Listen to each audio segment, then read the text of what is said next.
nag-chat ba kayo about your exes? Oo. Yes. Open kayo about that? We do that all the time. Umabot na kami sa umabot na kami Ano ba sa... yung exes mo? Alphabetical order? By continent. By continent. Parang United Nations Yes. pala. Siyempre, alam mo naman tayo. Pwede tayo magparke lang ng jet ski, Mabenta ka sa mga... banana boat, di ba? Pwede tayo ganun eh. Benta. Island souvenir. Oo. Pag naglalakad ako dati sa Boracay, may nagtatanong, how much banana boat?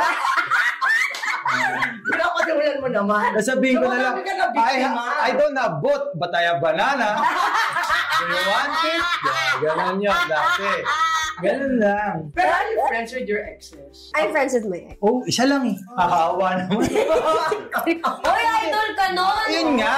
Isa lang nga. Mabait naman eh. So, ibig sabihin, nakilala mo yung ex na?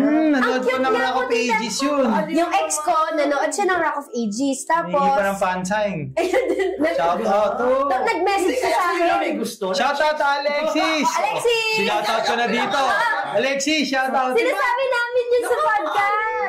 Meron nga pong dito, nag-message sa akin si Alex. Oy, Alex, may pangalan ka na, boy! Sikat na si Alex. So, nag-message siya. Meron siyang, Kim, what's up? Tapos sabi ko, Uy, bakit? Sabi siyang, nakakaya eh. Ano nga yun? Ano, pwede ba pa-video greet? Ha? O sige, Kala mo sino? sa'yo. O, kala ko sa akin. Hindi sa'yo, kay Gerald.